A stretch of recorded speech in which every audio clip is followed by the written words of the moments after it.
Welcome to the INFOWARS Nightly News. I'm David Knight. It's Monday, July 11th, 2016. Here are our top stories. Tonight, report. The majority of Americans want Hillary charged for the email scandal. Then, what role has social media played in reaction to recent tragedies? After that, should they change the name from self-driving to self-crashing cars? And the Dallas police chief says that cops are requested to do too much in the community. That's next. We're asking cops to do too much in this country. We are. We're just asking us to do too much. Every societal failure, we put it off on the cops to solve. Not enough mental health funding. Let the cop handle it. Not enough drug addiction funding. Let's give it to the cops. As we get ever closer to a race war in this country, we need to step back and look at how we can solve this problem, rather than continuing to point fingers at each other. Take a look at this story from the Washington Post. It's a good example of how two sides can misinterpret the data, okay? The Washington Post asks, aren't more white people than black people killed by the police? They say yes, but no. And then they go on to point out the statistics. Since January 2015, 732 white people have been killed by police, 381 black people were killed by police. But then they go on to talk about how if you look at it as a percentage, you have 2.5 times more blacks killed than white. Why don't we look at it this way? Why don't we say, what can we do to stop 1,100 people from being killed unnecessarily by the police? And I'm not saying all these shootings were unnecessary, but we do have a lot of unnecessary shootings. How do we get control of that? We aren't going to get control of it if we try to continually point the blame at the other side, if we try to use this to promote a racialist agenda, which is what Obama and his cronies have been doing for the last 50 years. As I pointed out on Friday, going back to Bill Ayers and the SDS, the idea of white privilege, the idea that they could use a division between blacks and whites to create their socialist revolution. And I have to say that black people are being betrayed by the Black Lives Matter because they're focusing on the racial aspect of this. We need to stop the excessive use of force. And if you're a minority, why would you tell the majority that it's not their problem? And that's essentially what they're doing. They're saying this is simply a problem of the black community. Shut up, it's not your problem. They tell white people that if you have violence and retaliation, when the police react out of fear or maybe out of racism, I'm sure there's some racism there, there's a lot of fear. The shooting that was done by the individual in Dallas, that was clearly racist.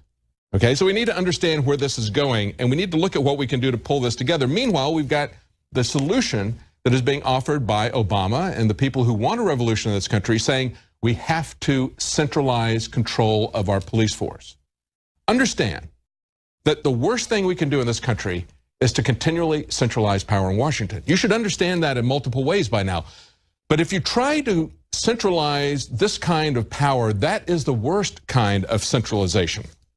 We have the Dallas police chief saying we're asking cops to do too much. No, the reality is we're asking government to do too much. This is what he had to say. This is Dallas Police Chief David Brown at a press conference today saying every societal failure, we put it off on the cops to solve. Whether it is mental health or drug addiction or loose dogs or failing schools, we expect the cops to solve the problem. No, you see, what they're doing is the cops are actually the vehicle of government. They're where the rubber meets the road. But we have to ask, who is driving these problems and offering us a solution where government is always a solution? I mean, when we look at the situation like drug addiction, as we pointed out many times, it should not be a law enforcement issue. We should not have to have cops in the schools. They weren't in the schools when I was in school. We don't have to have the police involved here. We don't have to have force as a solution to every problem, government force. But that's what they continue to offer us. But then he goes on with this non sequitur. Even when he says policing was never meant to solve all these problems, then later on he says, be part of the solution. Become a police officer. We're hiring. Get off the protest line and put in an application. We'll help you to resolve some of the problems you're protesting about. No, he continues to sell the idea that the government then can solve all these problems. So we're back where we started from. But one of the most troubling things to me that has come out of this is the use of a militarized robot for the first time. And of course, We see the article that was linked on a Drudge Report from Defense One saying military robotics makers see a future for the armed police robots, okay? And they see absolutely no problem with it, although we have people who are ethicists who do see a problem with this. If we go back and we look at the initial reports of this, The Verge talked to someone who had seen robots used this way in Iraq as part of a war. And we have to understand, this is not about proposing that we're going to militarize the police. The police have been militarized for a very long time, fighting a war on drugs, as I mentioned before. It's an addiction problem. It is not a use of force problem. But they have created a war on drugs, which is a war against our people in this country, specifically against the black people, targeting them more than any other community, bringing drugs into their country, just as we've seen with the crack cocaine epidemic. It was a CIA move to put crack cocaine epidemic into the black communities, and then they ramp up the war on drugs. Why?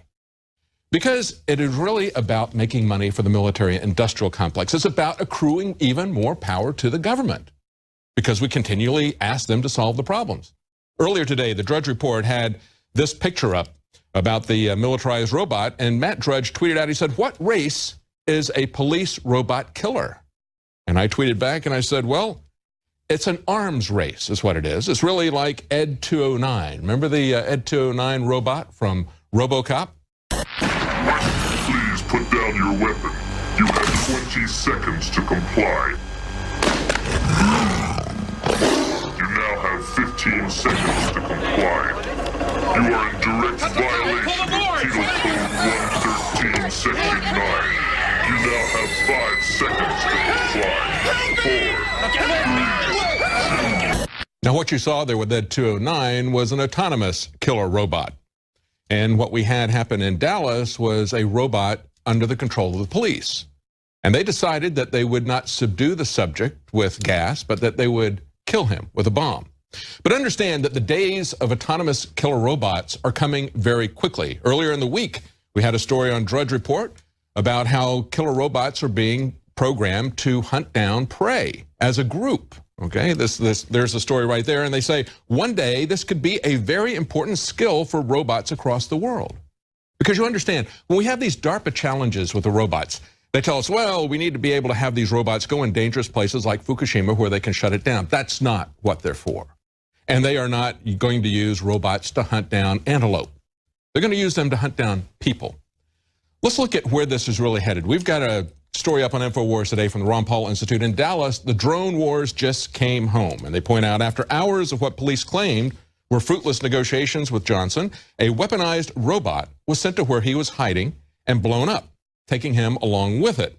And they have a tweet there from Peter Van Buren who said, "We have the first law enforcement use of drones, albeit with wheels and not wings, to kill someone without trial in America." And he goes on to say police claim that continuing negotiations was pointless and attempting to capture him would have put officers at risk, okay? Now, understand where this is going to go when we say that we're going to be able to use lethal force against people who are suspects. They point out in here the person who you saw the picture floating around social media for quite some time, the black man with a goatee that was in camo. His name was Mark Hughes, and they say he was wrongly identified by Dallas police as a suspect in the shooting. Police tweeted photos of him marching with protesters, openly carrying a rifle, as is permitted in Texas. Police claim he was involved in the shooting. He was a suspect, just like Johnson was a suspect. During questioning, they told Hughes that they had a video of him shooting people, which was a lie. What if police had sent the drone to take out Mark Hughes? What will happen in the future to a future Mark Hughes, who was falsely accused by police of being involved in the shooting? Will we come to accept murder without trial? And I would suggest to you that is the slippery slope. And I think that is one of the most disturbing things that has come out of this event. It's one of the reasons why we have to stop pushing this forward, fighting between each other as black and white, and understand where the real danger, where the real problem lies.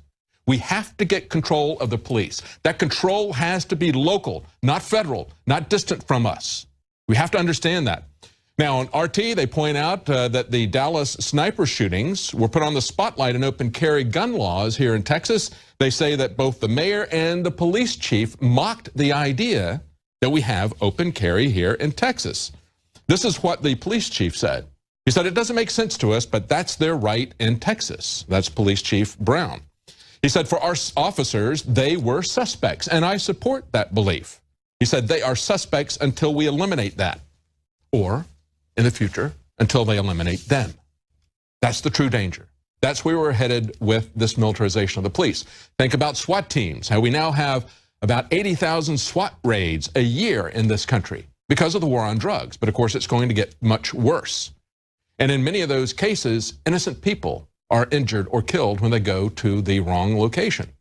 People like to call in SWAT raids as a joke or call it in on their enemies. And we've had similar situations where people call in and say, I've got somebody here with a gun, and the police show up and start shooting immediately, like that young man in Ohio who was killed. As you can see, the police officer jumping out of the car, immediately shooting this young man who was simply playing with a BB gun.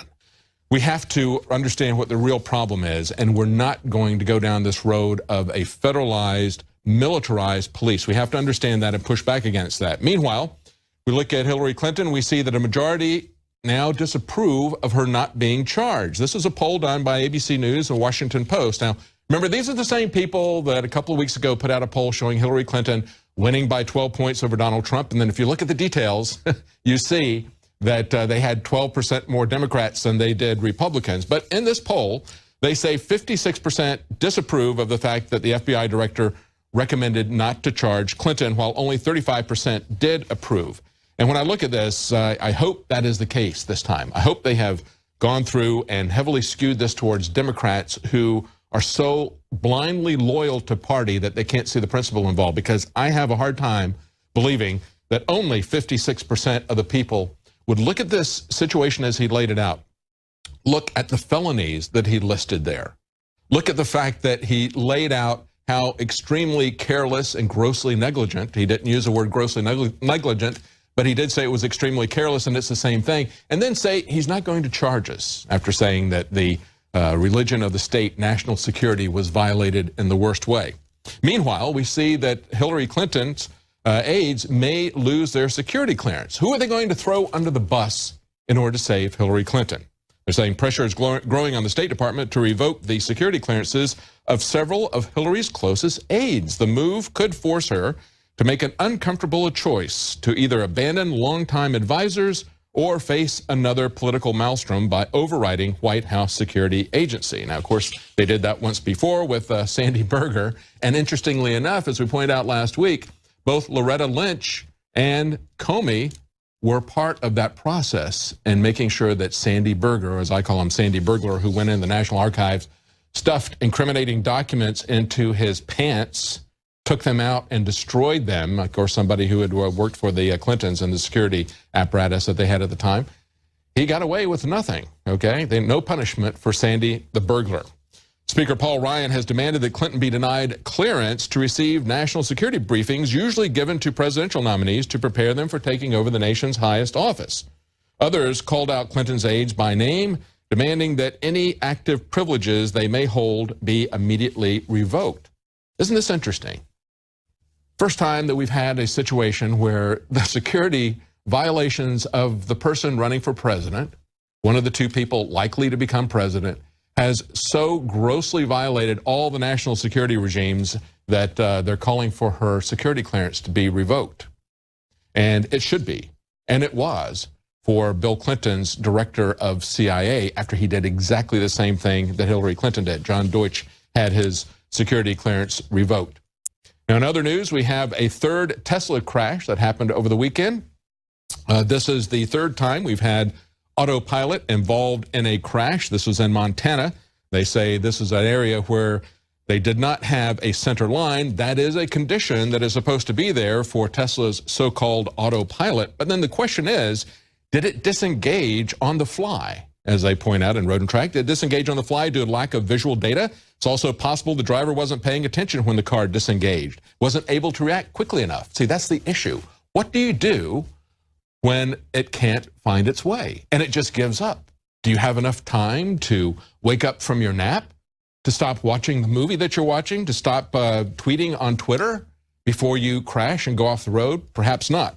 Meanwhile, we see the SEC is now investigating Tesla for possible breaches of securities laws.